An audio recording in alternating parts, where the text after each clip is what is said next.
Mira liked quiet places. She liked places where the wind could touch her face and where she could hear the leaves shake. The orchard behind her house was her favorite place in the world. She went there almost every afternoon after school, carrying her small backpack and a few snacks. She would sit under the same old apple tree and draw pictures of things she imagined, robots, planets, strange animals, and strange people she wished she could meet. One warm afternoon, Mira walked to her usual spot, humming a small tune.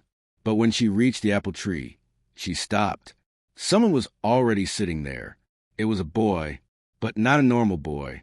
He sat very straight, almost too straight, as if he was trying hard to look polite. His hair was dark, but had a strange blue shine when the sunlight hit it. And his eyes, Mira froze when she saw his eyes. They were silver, bright like moonlight on water. She had never seen eyes like that. The boy looked at her calmly, as if he had been waiting.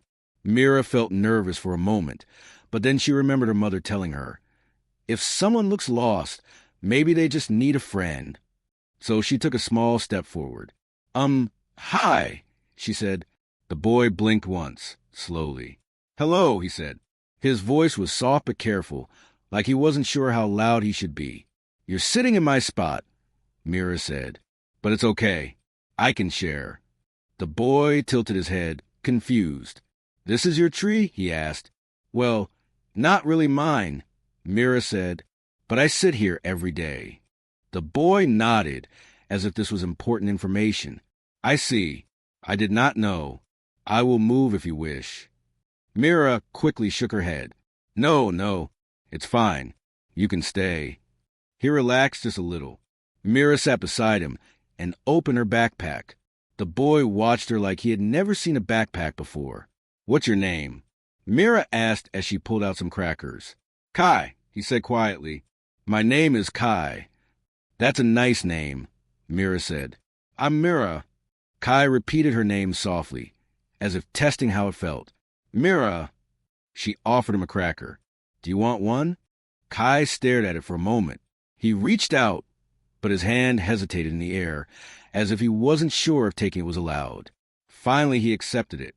He looked at the cracker carefully from every angle. "What is this?" he asked. Mira laughed. "A cracker? It's food. You eat it." Kai put the cracker in his mouth and chewed very slowly, as if the taste was a surprise. "It is pleasant," he said. "You talk funny," Mira said, giggling. Kai blinked again. "Do I?" he asked. There was no offense in his voice, only honest curiosity. Mira studied him. There was something strange about him. His hair, his eyes, the way he spoke, the way he sat too straight. But he seemed nice. He seemed lonely. "Are you new here?" Mira asked. Kai looked toward the sky. "Yes," he said quietly. "I am visiting." "Where from?" He hesitated. "Very far away." Mira waited for more, but Kai stayed silent, as if he had already said too much. "That's okay," she said. "You don't have to tell me if you don't want to." Kai looked at her with those bright silver eyes. Something in his face softened. "Thank you," he said. "Most people keep asking questions. They never stop." "Well," Mira said, taking another cracker, "I like questions, but sometimes people need time." Kai seemed to think deeply about that. They sat together for a while, listening to the wind move through the trees. Mira started drawing again, and Kai watched her hand move across the paper with great interest. "You draw often?" he asked. "Every day," Mira said. "I draw things I wish I could see." Kai leaned a little closer to look at the picture. It was a sketch of a strange spaceship with wings shaped like feathers. "This is beautiful," he said in a quiet voice. Mira smiled proudly. "Thanks. I like space stuff." Kai's eyes brightened a little. "I like space too. Have you been there?" Mira joked. Kai opened his mouth, then closed it quickly, as if he almost said something he shouldn't. "I know many things about it," he said instead. Mira didn't notice his worry. "Maybe one day I'll go into space. Maybe I'll meet aliens." Kai stared at her for a long moment. "Maybe you already have," he said softly. Mira laughed again. "Well, not yet." Kai didn't laugh with her, but he smiled a small, gentle smile. It was the first time he had smiled since she saw him. The sun began to set, painting the orchard gold and orange. Mira packed her things and stood up. "Will you be here tomorrow?" she asked. Kai looked surprised. "You want me to return?" "Of course," Mira said. "You're interesting." Kai lowered his gaze, a tiny hint of joy touching his voice. "Then yes, I will come back." Mira waved at him and ran home. Kai stayed under the tree, watching her go. When she disappeared, a soft hum filled the air behind him. A shape shimmered, hidden by a cloak of light, a small shuttle waiting in silence. Kai stepped toward it, but before entering, he looked once more at the apple tree. For the first time in his life, he felt something warm inside his chest. A friend, a real friend, and tomorrow he would return. Mira woke up early the next morning, excited to go to the orchard. She ate her breakfast quickly and ran outside with her backpack bouncing behind her. The sky was bright and clear, and the air felt full of possibility. She reached the apple tree and looked around. Kai was not there yet. She sat down, opened her sketchbook, and began drawing the spaceship she had dreamed about the night before. While she drew, she kept glancing at the path, waiting for the strange boy with silver eyes. A soft sound came from above her, like the wind being pushed aside. She looked up and gasped. For a moment, she saw something in the sky. A shape, a shimmer, almost like a ship, but only for 1 second. Then it vanished as if it had never been there. "What was that?" Mira whispered. A voice behind her answered. "You saw it, didn't you?" Mira jumped and turned around. Kai stood there under the shade of the tree, looking calm but also worried. He was wearing the same strange clothes as before, simple but made from a fabric she didn't recognize. I think so," she said. "Was that a plane?" Kai shook his head. "No, not a plane." Mira waited, expecting him to explain, but he only looked at the sky with quiet concern. "You're acting weird," she said softly. Kai looked back at her. "I am sorry. I did not want you to see that." "Why?" "Because it brings questions," he said, "and I cannot answer all of them." Mira crossed her arms. "I'm not trying to bother you, but if something strange is happening above my orchard, I should know." Kai hesitated. He looked like someone fighting inside himself. One part wanted to tell her the truth, another part afraid. "I will tell you what I can," he said finally, "but not everything. Not yet." Mira nodded. That was enough for her. Kai sat next to her under the tree. He seemed tired, even though it was early morning. "You look like you didn't sleep," Mira said. Kai smiled a little. "Where I sleep, it is noisy." "Like loud neighbors?" Mira asked. "Something like that," Kai said, though his eyes told her it was much more complicated. They sat quietly for a moment before Mira asked, "So, what did I see in the sky?" Kai looked at her gently. "A ship. Like an airplane?" "Not exactly." "Then what kind?" Kai looked away again. "A ship from where I come from." Mira blinked. "You mean a spaceship?" Kai didn't answer with words. Instead, he gave a slow, tiny nod. Her heart jumped in her chest. She stared at him. And for the first time, the truth began to form in her mind. "You're not from here," she whispered. "No," Kai said quietly. "I am not." She leaned closer, eyes wide with excitement and fear. "Are you an alien?" Kai sighed softly. "That is what your people would call me, yes." Mira covered her mouth with both hands. "But you look human." "We change our form when we travel to other worlds," Kai explained. "It helps others feel safe. It helps us understand your world better." Mira felt her thoughts spinning. The boy she shared crackers with yesterday was not just strange. He was from another place entirely. "Why are you here?" she asked. Kai looked at the orchard, his expression softer now. "I needed a place that felt quiet, a place where I could think without so many eyes watching me." He looked at her again. "And I wanted to understand humans." "Why me?" Mira asked. Kai paused. "Because you did not fear me. You did not treat me differently. You simply sat beside me." Mira blushed a little. "Well, you seemed lonely." Kai shook his head slowly. "Lonely is too small a word." Before she could ask what he meant, the sky shimmered again, faint but visible. Kai stood up quickly. They are watching me. Who? My escort, he said. They are supposed to protect me. But sometimes they do not trust my decisions. Mira frowned. So, you're important? Kai hesitated again. His silver eyes dimmed with worry. More important than I want to be. Before Mira could continue her questions, a distant hum echoed in the sky, a deep, low sound that vibrated through the air. Mira covered her ears. What is that? She cried. They are sending a warning. Kai said. They want me to return. But why? What's wrong? Nothing is wrong, Kai said quickly. They simply overreact. The hum grew louder for a moment, then faded as the shimmer disappeared again. Kai turned back to Mira. I may not be able to come tomorrow. Her heart sank. But why? We just became friends. I know, Kai said, looking truly sad. But things are changing. My people think I should not be here. Mira stepped forward. You'll still come, right? You said you would. Kai looked at her, and something warm flickered in his eyes again. I will try, he said, and if I cannot come, then I will find a way. Mira didn't understand everything, but she understood this. Kai was scared, and not of her. Something in the sky was watching him, and whatever it was, it didn't want him making human friends. As Kai walked back toward the shimmering air, Mira watched him disappear. Her heart was pounding, not with fear, but with something stronger, curiosity and worry, because she could feel it now.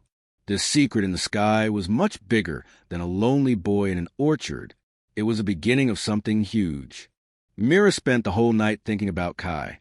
She kept seeing his silver eyes, the sad way he said he might not return, and the strange shimmer in the sky. She barely slept, and when the morning finally came, she rushed to the orchard with hope burning inside her. She sat under the apple tree and waited, but Kai didn't come. She hugged her knees, staring at the path. Maybe he's late, she whispered. Maybe he'll come soon. But he didn't. Hours passed. The sun moved across the sky, and shadows shifted around her. Finally, she sighed and stood up. Just when she was about to leave, a cold wind swept through the orchard, sudden and strange. The air above her shimmered, stronger than before. Mira stepped back, eyes wide. Kai! But Kai did not appear. Instead, the sky split open, not broken like glass, but pulled apart like a curtain being opened. A bright line spread across the blue sky, growing wider and wider. The light was so strong Mira had to cover her eyes. A giant shape came out of the tear. It was a ship, huge, silver, and shaped like a crescent moon. It didn't look like any human ship. Its surface rippled like liquid metal, and symbols glowed along its sides. The ship hummed with power, a deep sound that made the ground shake under Myra's feet. She stumbled backward. What is that? The giant ship stopped above the orchard, floating in silence.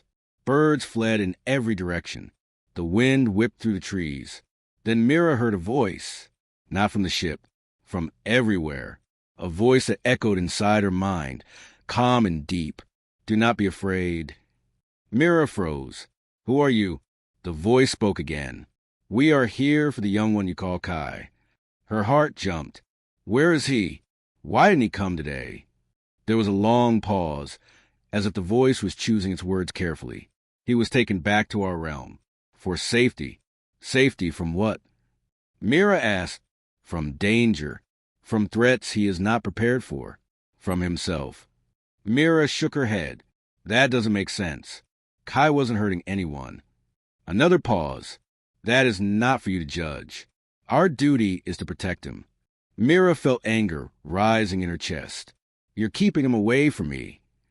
The voice seemed almost surprised. He is not meant to be among humans. Why not? He wasn't hurting anything. He carries a burden, the voice said, and one day he will carry far more.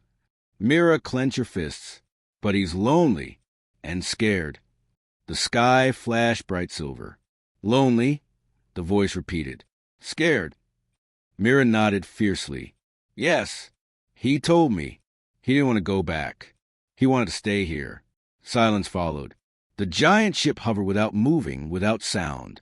Then, slowly, a smaller ship descended from beneath the large one. It was round, smooth, and glowing softly. It stopped a few feet above the ground, and a door opened. A tall figure stepped out. He looked almost human, but taller, and his skin faintly glowed silver. His eyes were the same color as Kai's, moonlight silver. His clothes flowed like moving metal. Mira stepped back, nervous. The figure bowed his head slightly. "I am Varen," he said. "I am Kai's guardian." "Where is he?" Mira asked. "Safe," Varen said, "but troubled." Mira stared at him. "You took him away." "Yes," Varen said, "because he is important." "What does that mean?" Mira asked. Varen hesitated. "Kai is not just one of us. He is the heir." Mira blinked. "The what?" "Heir to our empire," Varen said softly. "He is meant to rule one day." Myra's mouth fell open. "Kai, but he's just a boy." Varen nodded. "Yes, and that is why we worry. He feels trapped between duty and freedom, between the galaxy and your small world." Mira stepped closer. "He came here to feel normal, didn't he?" Varen looked surprised. "He told you that?" "Not in those words," Mira said, "but I could see it." Varen sighed. "Kai is strong, but he is also lonely. We hope bringing him home would keep him safe. But now—" He looked at Mira with a new expression, one she couldn't understand. "He refuses to speak to us." Mira gasped. "Why?" Varen's voice was gentle. "Because he wants to return here." "To the orchard?" Mira whispered. "To you," Varen said simply. The wind blew softly through the trees. Mira felt her heart warm and ache at the same time. "Can I see him?" she asked softly. Varen looked at the sky, then at Mira. "This is not a small choice," he said. "Our laws do not allow humans to enter our realm." "But Kai is my friend," Mira said. "He needs someone, and you all just look at him like he's a job, not a person." Varen was silent for a long time. Then he turned toward the ship. The air shimmered again. A doorway of light formed. "If you truly wish to help him," Varen said quietly, "then step through." Mira stared at the glowing doorway. The sky above her hummed with energy. Her heart pounded. She was scared, but she also felt brave. Kai had come from the sky. Now the sky was opening for her. She took a deep breath and stepped forward. The Emperor's ship was silent inside, but Ella felt her heart beating loudly. She walked behind the guards, trying not to show fear. Her hands were cold, and every step felt heavier than the last. She had never seen such a place before. The walls were bright silver. Strange symbols moved like living lights along the surface. Everything looked clean, sharp, and powerful. When the guard stopped, a tall door opened on its own. Inside stood the Emperor of the Outer Stars. He was not angry. He was not smiling either. His eyes were calm, deep, and difficult to read. He wore a long, dark coat that looked like it was made of metal and mist at the same time. Ella felt very small in front of him. "You are the one who saved the dragon," the Emperor said, voice steady and strong. Ella nodded. "Yes, but I only helped her because she was hurt." The Emperor stepped closer. He studied her like someone who wanted the truth, not excuses. "You healed a creature that people fear. You protected her even when your own world turned against you." Ella looked down. "Anyone would have done it." "No," the Emperor said softly. "Not anyone." The room became quiet. The lights around them dimmed. A hologram appeared beside the Emperor. It showed scenes Ella had never seen before. Huge planets, glowing cities floating in space, and armies of dragons soaring beside starships. It was beautiful and terrifying. "Thousands of years ago," the Emperor began, "dragons and humans lived together. They built worlds. They protected each other. But fear and greed destroyed the trust. Now only a few dragons remain." Ella watched in silence. The images looked like old memories made of stars. "Your dragon," the Emperor said, "is one of the last royal guardians. Her name is Seraphi. She chose you. That means something." Ella looked up, shocked. "She chose me? But why? I'm nobody." You healed her with no reward, he said. You offered kindness when others offered fear. That makes you rare. The Emperor then waved his hand. The hologram changed. Now Ella saw a giant throne room full of alien leaders. She heard whispers, arguments, shouting. The Emperor stood alone while the others pointed at him. There is a war coming, he said quietly. A war that could destroy both humans and dragons. Many leaders want the dragons gone forever. They fear their power. Ella's chest tightened. That's wrong. They're not monsters. That is why, the Emperor continued. I must decide what to do with Seraphai and with you. Ella felt her whole body tense. She expected him to punish her, or lock her away, or take the dragon far from Earth. But the Emperor simply looked into her eyes as if searching for something. You faced danger for a creature you barely knew, he said. Would you face danger from any more? Ella did not know the right answer. She was tired, scared, confused. But she remembered Seraphai, hurt, weak, and trembling in the forest. And she remembered how it felt to help her. It was the only thing that had felt right in a long time. Yes, Ella said, her voice small but sure. If it means saving her and others like her, then yes. For the first time, the Emperor smiled. It was not a large smile, but it warmed the room. Then I choose, he said. The lights shifted. A golden symbol appeared on the floor beneath Ella's feet. It rose like a soft flame and wrapped around her. She felt warmth and energy spread through her body. It was gentle but powerful, like the breath of a sleeping dragon. You will become the first human guardian in 1,000 years, the Emperor said. Seraphai will be your partner. Together, you will protect the bond between humans and dragons. Ella stared at him, stunned. I don't know how to do that. You will learn, and you will not be alone. At that moment, the doors behind her opened. Seraphai entered the room, healed, glowing with soft silver scales. She lowered her head and touched Ella gently with her warm breath. Ella felt a connection she could not explain, like a promise forming in her heart. The Emperor watched them with pride. Your world will not understand this, he warned. Some will fear you both. Some will try to separate you. But your choice today will shape the future of many lives. Ella felt Seraphai's wing wrap around her protectively. She took a deep breath. Then let them fear, she whispered. I won't run. The Emperor nodded. Good. The real battle begins now. And with that, the ship began to shake as the sky outside opened in a blinding silver light. The Emperor's choice had changed everything. The universe was shifting, and Ella and Seraphai were now at the center of it. The silver light around the Emperor's ship faded as it landed again on Earth. The world outside looked different now, quiet, tense, as if it was waiting for something big to happen. Ella stepped out with Seraphai, walking beside her. The dragon's soft silver scales glowed in the sunlight, and people around the landing area backed away in fear and awe. The Emperor followed them, his long coat moving like a shadow behind him. His guards spread out, forming a protective circle. The air felt heavy, like a storm was about to break. Ella looked up at him. What happens now? The Emperor did not answer right away.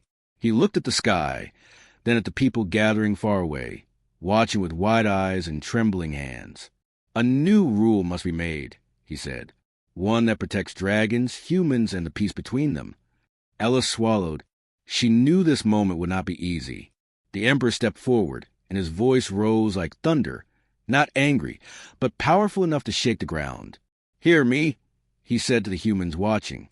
From this day forward, no dragon on Earth shall be hunted, harmed, or captured. Any attack on a dragon will be treated as an attack on the Outer Star Empire. People gasped. Some stared in fear. Others looked angry. Ella felt Seraphai shift beside her. The dragon lifted her head high, proud and calm.